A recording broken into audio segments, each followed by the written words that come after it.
Halo, apa kabar? Saya ajak Anda ngobrol lagi dengan Bung Rocky. Bung Rocky, ini banyak yang menyayangkan loh. Ini ada debat calon wakil presiden, tapi Anda nggak ada di Indonesia begitu. Padahal orang banyak pengen tahu komentar-komentar Anda. Tapi nggak apa-apa, kita bisa bikin prediksinya gitu ya, Bung Rocky ya. Iya, Ya. Oke, silakan Bung Rocky. Ini topiknya ya, yang saya kira topik. Nah, ini baru nih kalau kalau Gibran mau nanyain kepada Pak Anu ke Pak Mahfud soal carbon capture itu harusnya nanya sekarang karena ini ada topiknya masalah lingkungan gitu, Bung Rocky.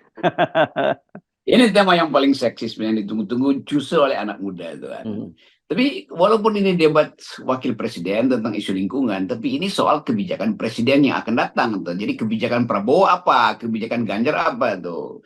Dengan mudah kita bisa terangkan yang akan gugup di situ adalah Mahfud dan Gibran tuh. Kalau pertanyaan-pertanyaan tentang lingkungan kan orang akan anggap ya Ganjar itu belum selesai dengan soal Wadas. Hmm. Prabowo masih ada masalah dengan soal food estate. Jadi itu akan berulang terus kan. Jadi Hmm. kalau si wakil presidennya atau Gibran menjawab, itu akan dianggap Anda ngerti nggak bahwa Anda itu wakil presiden yang akan menentukan kebijakan lingkungan adalah presiden Anda Pak Prabowo yang Hmm. masih dipersoalkan oleh LSM, oleh Wali segala macam Hmm. soal deforestasi akibat food estate kan di Kalimantan dan di Papua tuh. Hmm. Demikian juga pada Ganjar, walaupun Pak Mahfud ini akan menjawab, tentu Mahfud akan jawab secara normatif. Karena kalau diminta jawaban deskriptif, orang akan bilang, loh, Pak Mahfud itu mau membela perusakan lingkungan yang dilakukan oleh calon presiden Anda, yaitu Ganjar di Wadas. Kan Hmm. jadi sulit tuh. Nah, Hmm. Anies dan Caimin ya santai-santai aja. Dan Hmm. mungkin Caimin akan bilang, saya aja udah namanya Partai Hijau, ngapain ditanya-tanya lagi soal lingkungan. Kira-kira begitu bercandanya. Tapi ini soal serius, karena kita melihat bagaimana upaya untuk menyelamatkan lingkungan itu menjadi persoalan seluruh dunia tuh. Hmm. Dan kemampuan mereka untuk menjawab itu harus dengan data yang benar. Karena Indonesia diintai sebagai negeri perusak lingkungan itu kan. Dan kita akan masuk pada data-data, misalnya data terakhir yang dirilis oleh LSM di Amerika atau lembaga research climate di Amerika menunjukkan bahwa Halmahera itu calon berikutnya yang akan dituduh atau didakwa sebagai akibat dari kebijakan pemerintah Indonesia merusak lingkungan. 5.000 hektar lahan hutan di Halmahera itu akan diubah menjadi tambang-tambang nikel, dan tambang-tambang nikel itu adalah perampasan tanah-tanah rakyat. Jadi hutannya dirusak, tanahnya dipaksa dijual, dan akibatnya untuk membakar nikel itu menjadi energi, itu menjadi listrik segala macam, itu diperlukan batu bara. Itu juga adalah melepaskan sejumlah besar karbon ke udara yang tidak bisa lagi ditangkap oleh hutan. Jadi ini soal yang serius, bukan sekedar sebagai basa-basi, wah kami akan macam-macam itu. Saya kira itu yang akan terjadi. Ya sialnya memang debat itu tidak bisa dievaluasi oleh panelis. Konyolnya di situ selalu. Padahal ini isu yang harus bisa dievaluasi oleh tokoh-tokoh lingkungan hidup sebetulnya dan pakar-pakar hukum lingkungan. Ya, ini kan topiknya ini, Bung Rocky ya tadi, ya, pembangunan berkelanjutan, sumber daya alam, lingkungan hidup, energi, pangan, agraria, masyarakat adat, dan desa. Ini kan semua sebenarnya berkaitan semua itu ya, dan kelihatannya Ganjar sudah mulai antisipasi ketika dia minta, kalau dia minta agar Wadas dibuka, kan pada waktu itu begitu ya, dia kan orang selalu meledek-ledek dia ini, ayo berani nggak ngomongin soal Wadas, tapi dia sekarang boleh menyatakan Wadas silahkan dibuka, dan dia katanya mereka akan siap menjawab. Saya sih bisa menduga dia pasti akan melimpahkan ini kembali ke Gibran kalau Gibran berani menanyakan ya itu pasti Pak Mahfud akan dibalikan loh, ini kan kebijakannya Pak Jokowi PSN, jadi Pak Ganjar itu sebagai gubernur tuh hanya melaksanakan tugas dari Pak Jokowi kan begitu Bung Rocky. Ya, itu artinya kalau begitu Gibran mungkin akan jawab, ya kalau begitu Anda pindah aja ke Prabowo kan, supaya melanjutkan itu kan. Jadi kira-kira konyol-konyolan itu akan terjadi. Tapi Hmm. nggak mungkin ini soal ketetapan seorang pemimpin bahwa wilayah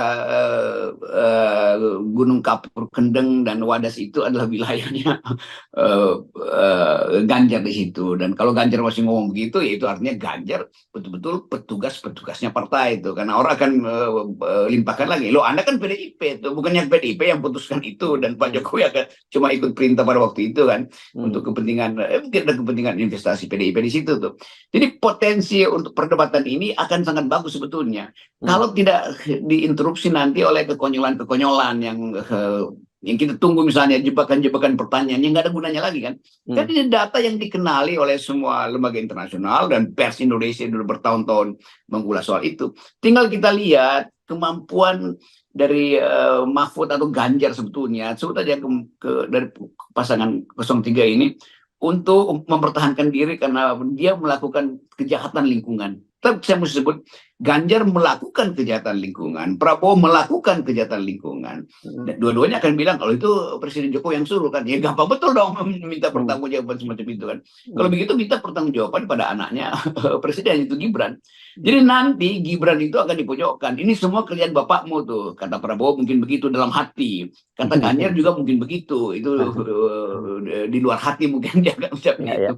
Jadi sekali lagi masyarakat intelektual, terutama masyarakat intelektual, akan jadikan isu ini untuk penentu milih paslon mana, 1, 2, atau 3. Kalau tidak ada jawaban konklusif, maka akan bertambah lagi undecided voters dari generasi baru ini. Saya mengerti bahwa generasi muda ini semuanya do speak environmental politics atau environmental policies itu. Ya. Ini kan orang banyak menunggu-nunggu. Kalau pada debat pertama kemarin itu kan kelihatan sekali bahwa Caimin maupun Pak Mahfud itu nggak lepas dan mungkin gugup gitu karena bagaimana menghadapi Gibran sebagai anaknya Pak Jokowi gitu. Tapi saya kira mereka nggak mungkin mengulang kesalahan yang sama seperti pada debat kedua dan bisa tampil lepas. Kalau prediksi Anda seperti apa, Bung Rocky? Iya, buat saya kalau mau habis-habisan, ini bukan segala prediksi, ini cuma sugesti buat ya? Mahfud. Tujuh aja bahwa Gibran itu Anda tidak mungkin bicara tentang lingkungan karena bapakmu itu perusak lingkungan. Kasih aja data internasional kan. Itu satu kali bicara aja supaya langsung stop tuh Gibran. Kalau berani secara mental mengucapkan itu, dan itu sebetulnya. Dan di Menko Polhukam kan ada juga semacam gugus tugas untuk memantau perusakan lingkungan. Nah itu mestinya Mahfud ngerti buat ada gugus tugas di situ tuh, apapun namanya tuh, karena ini soal keamanan juga. Demikian juga di Pak Prabowo yang akan protek sebetulnya isu-isu yang menyangkut kebijakan Jokowi kan. Jadi duel itu pasti terjadi antara Prabowo dengan Mahfud itu. Nah kalau Mahfud ragu-ragu, ya Prabowo akan telan seluruh logika Mahfud kan. Lo ada di dalam, kenapa? Gibran bukan Prabowo, Gibran yang akan ini. Ya Gibran akan telan seluruh logika Pak Mahfud. Loh Pak Mahfud, Anda kan ditugaskan oleh ayah saya untuk memantau kerusakan lingkungan. Kenapa Anda sekarang salahin ayah saya? Kira-kira begitu jawabannya. Jadi konyolnya begitu. Sementara Anies seperti biasa ya enteng aja. Dan Anies pasti akan bicara hal-hal yang juga akademis tuh, tentang dunia yang sebetulnya harus dilihat secara etis. Bukan lagi bangsa tapi planet. Nasib lingkungan itu adalah nasib bersama, common heritage of humankind. Jadi ini semua adalah soal mau duel secara policies, itu pasti konyol karena akan defensif nanti. Prabowo akan defensif dan Mahfud juga akan terpojok karena posisi dia sampai sekarang adalah Menteri Koordinator Keamanan termasuk memantau isu-isu lingkungan kan. Jadi itu intinya.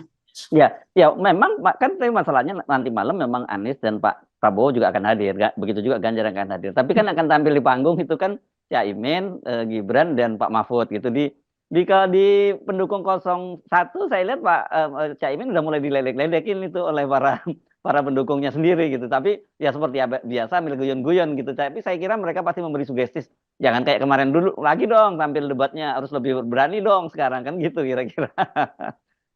Ya ini sekarang tinggal soal stabilitas mental, bukan lagi emosi, stabilitas mental untuk dua orang ini, Mahfud dan Amin, dan Caimin yang adalah bawahan Jokowi berhadapan dengan bawahan Jokowi, yaitu anaknya sendiri sebetulnya kan. Jadi ini sekali lagi ini cuma soal kemampuan untuk nekat mengucapkan argumen tuh.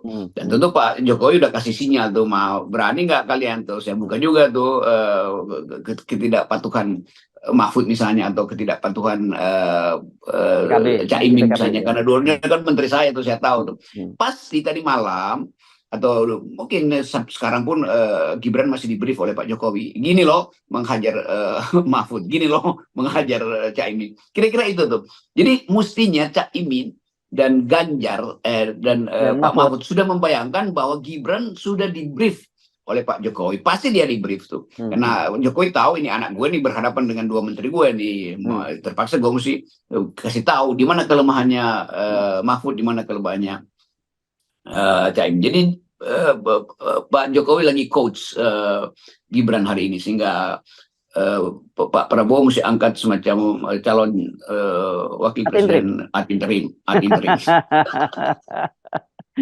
Iya.